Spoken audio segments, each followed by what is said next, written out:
Pag sinabi mong arthritis is inflammation of the joint, number 1, para makatipid kayo.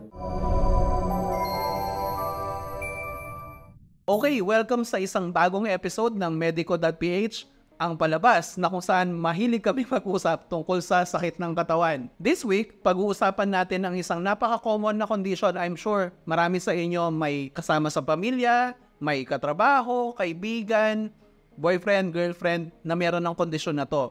Walang iba kundi yung tinatawag natin na gout. So, to help us understand better this type of condition is, of course, our medical director, Dr. Anthony So, one of the most reputable rehab and physical therapy doctors here in the area of Pampanga as well as in Metro Manila. So, Doc, good evening po. Ang unang tanong natin para sa mga kababayan natin, syempre, layman kaming lahat at mas nagtitiwala kami sa expert. Ano po ba itong gout na to in the medical definition?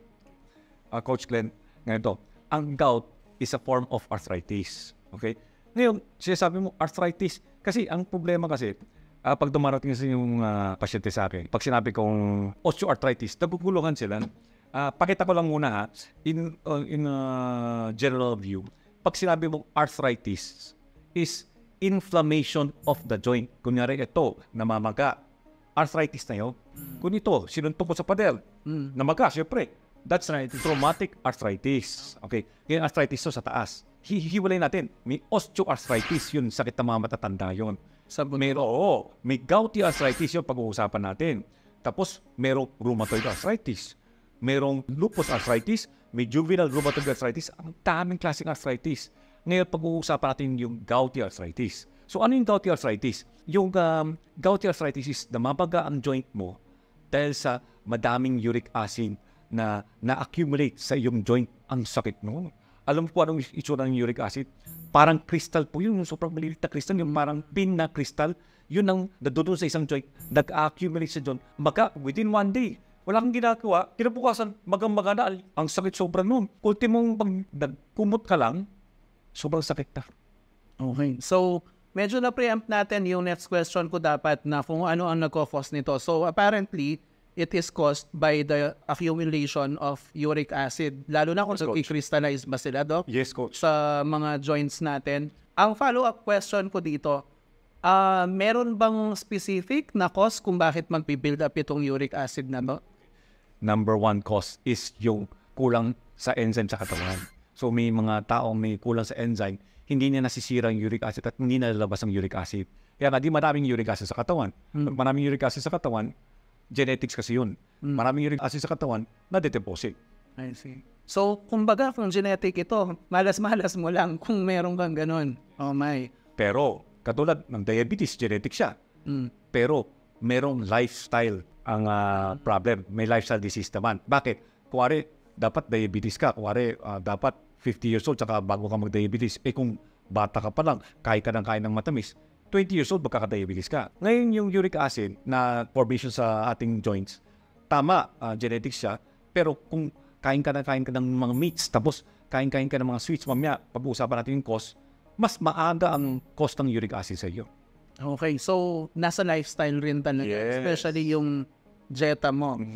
Okay, so Doc, I understand yung gout na to, napakasakit nito. Commonly, naririnig ko siya, may kinalaman sa legs. Pero sa legs lang po ba to or other body parts apektado po ba? Ang number 1 talaga, yung big toe. Yung big toe talaga, ang sakit nun, namamaga. Sobrang sakit nun. Then, pwede rin sa wrist dito, masakit yun. Pwede rin sa elbow.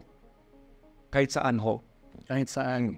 So, ang question ko, well, in my experience as a non-medical professional, ang pinaka nakwekwento sa akin na gout yung mga sa binti So, pwede rin pala sa kamay. Bigla na lang mamamaga. Yes. Ang nakakainis sa gout is yung kung saan ka na-injure. Kunyari, na-injure mo dito yung injury, doon papasok yung crystal, doon magka-accumulate, doon ang sasakit.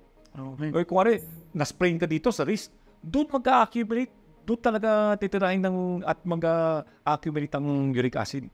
Okay. So, itong uric acid, kumbaga parang sa loob, tinutusok kanya. Yes, ang dami nun. Sobrang dami nun. Oh my. Okay. So, Doc, na-mention nyo yung symptoms, yung pamamaga, napakasakit nitong gout na to. Meron bang way para medyo malaman natin without consulting a doctor na parang gout na ba to or ordinaryo lang na parang may namamaga? And if so, when should a patient consider consulting a doctor? Okay. Ito usually tinuturo sa mga medical student. At may kasi tinatawag kaming sa arthritis is monoarticular. Isa lang, monoarticular. At polyarticular. Maraming joints affected. So, kapag monoarticular, ibig sabihin, isang joint na ito. Itong isang joint, masakit na kagad. May maraming cause, pero usually, two main problems. Number one, gouty arthritis. Talagang masakit na. Isang joint lang yon, isang joint. Or pangalawa, septic arthritis, infection. Infection sa joint. Pero kung wala ka namang sugat, tapos, alam mo na may lahi kang gout, tako, mukhang gout na yon. Kapag multi-joint ang problema, katulad osteoarthritis, masakit ang tuhod ko, masakit ang hips ko, masakit ang likod ko, or rheumatoid arthritis, tako, kamay, balikat, hips, lahat, puro masasakit. That's rheumatoid arthritis. So, yun pa lang, isang joint lang, yon, gouty arthritis. Gouty arthritis. Okay. So, na-mention nyo yung lifestyle. Minsan naman, namamana siya, malas-malas lang. Meron po bang specific na triggers itong gout na to? Kasi minsan maririnig mo sa mga tao na pag kumain sila ng certain types of food, parang yun yung nagtitrigger ng gout nila . May katotohanan po ba ito, no? Opo, may katotohanan. Number one, ang pinagbabawal namin, alcohol. Pero ang mga manginginom sarap sila . Mag-inom talaga sa ko, masarap . So, yun, manginginom ka, yung uric acid, hindi nila pinapalabas, yung alcohol hindi pinapalabas sa kidney. Lalong binabalik yung uric acid sa katawan. Kaya ang dami yun. That's number one, manginginom. Pangalawa, matatamis. Matatamis. Na-mention nyo yung diabetes kanina. Oo, diba, no? Connected yun. Yung diabetes at yung gouty arthritis connected. So, pag kumakain ka ng matatamis, nagiging inflame ang joint natin . So, that's number two. Number three, yung kumakain ka ng mga laman loob, yung mga nuts. Pag konti, pwede. Pero siyempre, pag kumain ka ng konti, hindi ka natitigil . Tuloy-tuloy ka lang pagkakain . Yun, isa na yun. At surprisingly, oatmeal, maganda sa puso yung oatmeal.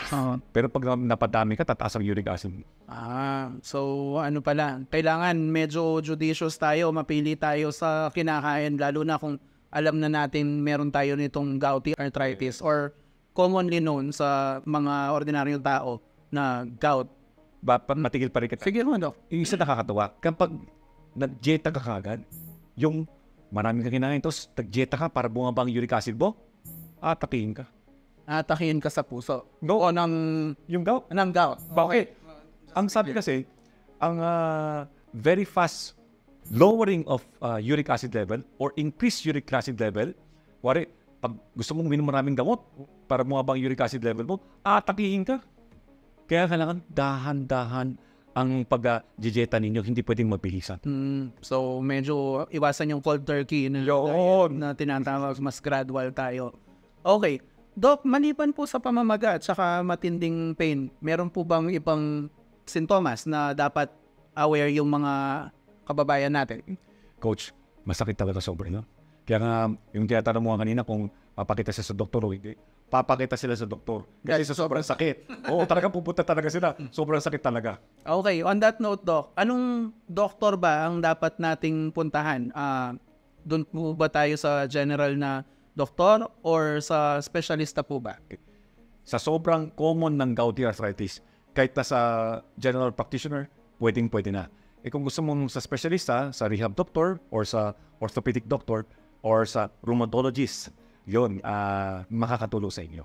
Okay. So, marami naman palang pwedeng puntahan na pwedeng makatulong sa atin. So, ano po bang pwedeng asahan ng mga kababayan natin, Doc, once na nagpa-consulta sila sa doktor?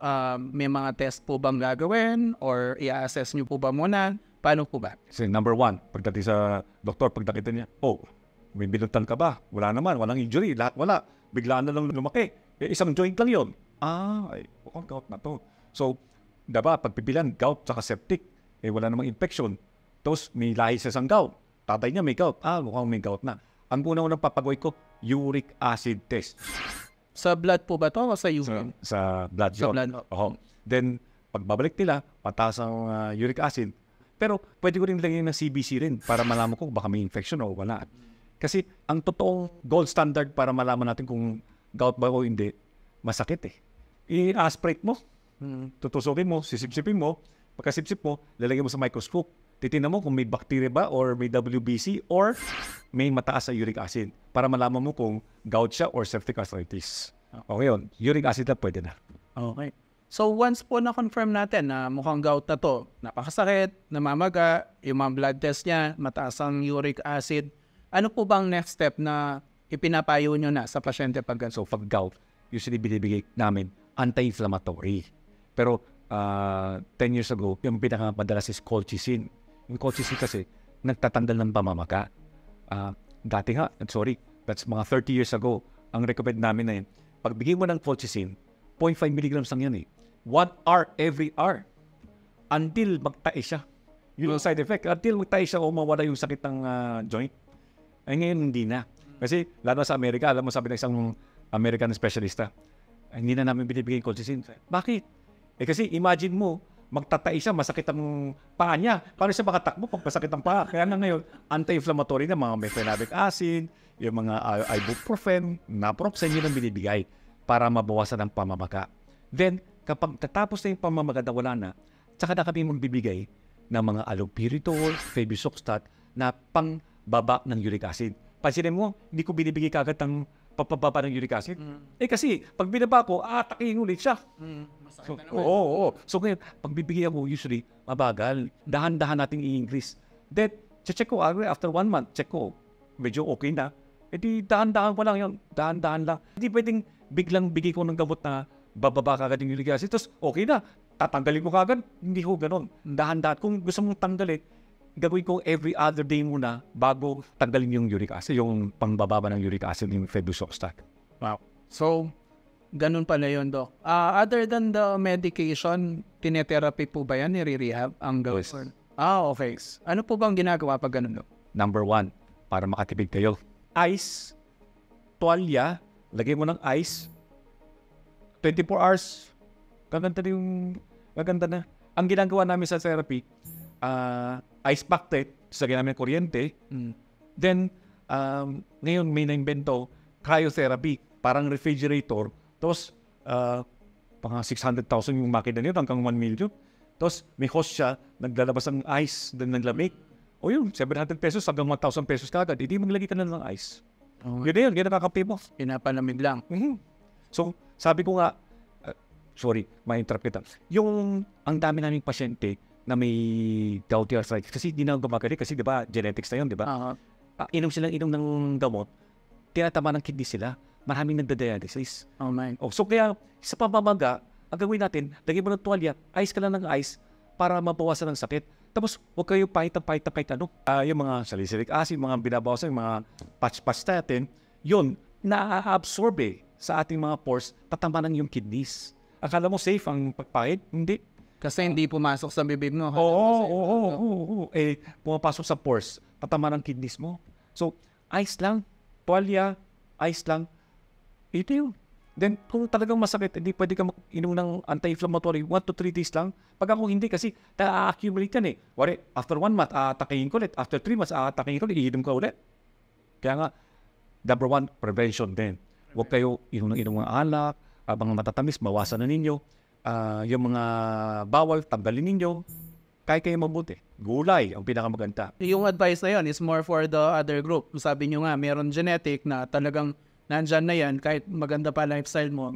Pero marami rin na sa lifestyle mo nagsimula yung gout na yan. Sila yung, dun applicable yung advice na yun. Pero doon sa mga nakakatulong din. kahit dun sa mga Genetics, opo. Okay. Ibig na, after 3 months kang atakihin, magiging after 7 months kang atakihin. Okay. Not bad. Kasi every 3 months, ikaiga ka, napakahirap nun. Pero kung 7 months, edi mas sulit yung sakripisyo mo sa pagkain tsaka sa inom. Yes. Okay, lifestyle, inom, kain, medyo hinay-hinay lang tayo. And ang maganda dyan, hindi lang yung gout yung mapipigilan, yung mga diabetes, Tama po kayo, Coach Clef. cholesterol, high blood, mukhang makakatulong din po dyan, di ba, Doc? Okay, so maliban sa lifestyle changes, maliban dun sa therapy natin na-mention nyo kanina, Doc, Yes, either ice pack or cryotherapy natin. Meron pa bang ibang mga therapy methods na applicable sa mga pasyente natin ng gout? Yes, Coach. Ang tinatawag natin, TENS, Trans-Electric Nerve Stimulation dito. Lagyan natin parang touch lang siya na kinukuryente para mamanhid yung part, para maloko natin yung brain natin, yung spinal cord natin na hindi maramdaman yung sakit. So yun ang TENS. Maganda yun. Hindi tatama ng kidneys mo. Tapos, isa pa ngayon, medyo bago-bago, uso ngayon yung Terror's frequency, yung gigawa ng V-power na bublow mo lang. Pero medyo malayo konti. Pinagtawan ko nga isang kasama ko Sabi ko, ba't kapit-kapit mo yun? Hindi gagaling yun. Sabi niya, Dok, imbis na 10 days ang sakit ko, 5 days na lang tinesting ko sa ibang pasyente ko. Okay pa na. Kaya nga yun ang ginagamit natin. Ito pong frequency para po ba siyang ultrasound? Yes, tama kayo. Pero ngayon, yung ultrasound, bawal siya sa gout. Ang ultrasound is 1 MHz and 3 MHz head. Pag in-ultrasound mo, lalong sasakit. Pero itong Terror's frequency, mas maganda siya. Malayo nga lang, nakakatulong siya sa pag-i-increase ng blood flow, mas mabilis mag-decrease ng inflammation. Napaka high-tech na ng mga devices natin ngayon, no, Doc? So, is it safe to assume na dahil yung traditional na ultrasound megahertz lang, ito terahertz di ba? Kumbaga mega, giga, Yes. tera parang sa computer storage lang. Mas mabilis ba yung vibrations? Mas mabilis ang vibration. Tapos, yung Terror's frequency kasi, frequency ng good cells yan So, pagka tinamaan ng bad cells natin, mare-resonate siya para maging good. I see. Okay. Napaka high-tech. Hindi ko alam na may ganun na pala tayo ngayon. Pero thankful tayo na meron na in case na magkaroon ng iba sa atin. Wag naman sana, meron palang mga ganyan na pwedeng makatulong sa atin. Okay, so having said that, meron tayo ng mga home remedies, meron tayong therapy, meron tayong medication. Pag ba na-resolve natin yung gout, kunyari, first time kong inatake ng gout and then tulungan niyo po ako, is this something that can go away completely or recurring po ba ang gout? Unfortunately, pabalik-balik lang talaga siya. Pabalik-balik. Pwedeng as early as 1 month, babalik ulit. Masakit. Okay. So, bata, matanda kung genetic, pwede. Pero, is it safe to assume na kung lifestyle ang nag-bring about nitong gout mo, kung binago mo yung lifestyle mo, less frequent na siya, Doc? Yes, Coach Glenn. Kaya nga, kung genetic man yan or lifestyle yan, kailangan lifestyle change. Imagine ninyo, medyo mabigat kayo. Yung nasa ankle yung gout mo, yung pressure, di ba? O yun ang tatamaan, lalong masisira ang joint ninyo. Lalong aatakihin ng gout yun. Kaya pala, ito, observation ko lang naman. I don't have any official data, pero halos yung mga kilala kong may gout, medyo malalaki rin. So, ayun, kilala nyo kung sino kayo, lalo na dito sa opisina namin. Kung hindi kayo masyadong naniniwala na dapat maghinay-hinay kayo sa mga hilig nyo, doktor na nagsabi, malakas talaga ang kinalaman ng mga kinakain na tininom nyo sa mga sakit-sakit ng katawan nyo. Okay, super dami ng information na nakuha natin ngayon about sa gout and even general arthritis. I'm sure sa ibang sessions natin, Doc, pag-usapan natin yung mga ibang types nitong arthritis na to. Pero sa gout pa lang, sobrang thank you, Doc. Sabi po na lang naming nalaman. At chief among them, lifestyle change. Lalo na, hindi na tayo bumabata, kailangan na talaga natin.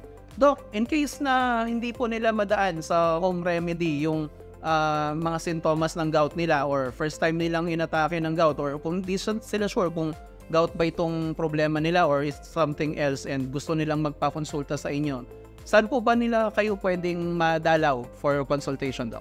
Sa Mother Teresa of Calcutta ako, sa San Fernando, saka sa Angeles University Foundation ako sa Athens. Okay, so tawagan lang natin yung mga hospital na to. Lagi namang may tao yung information desk nito mga to. You can find out about Dr. Anthony So's days and times para sa mga clinic hours niya. And usually, yung mga clinic ni Doc, nandun na rin sa therapy center. So, kung kakailanganin nyo ng therapy services, kumbaga, one-stop shop na po siya. Doc, thank you so much again for the information as always. And keep on watching our videos dito sa medico.ph. Marami pa tayong pag-uusapan tungkol sa sakit ng katawan and iba pang mga health concerns. And read our website, read our blog. Nandyan lahat yung mga information na kakailangan ninyo. So until next time, this is Glenn, Managing Director of medico.ph, with our Medical Director, Dr. Anthony So, saying goodbye for now, get well, and we'll see you sa next video. Bye-bye!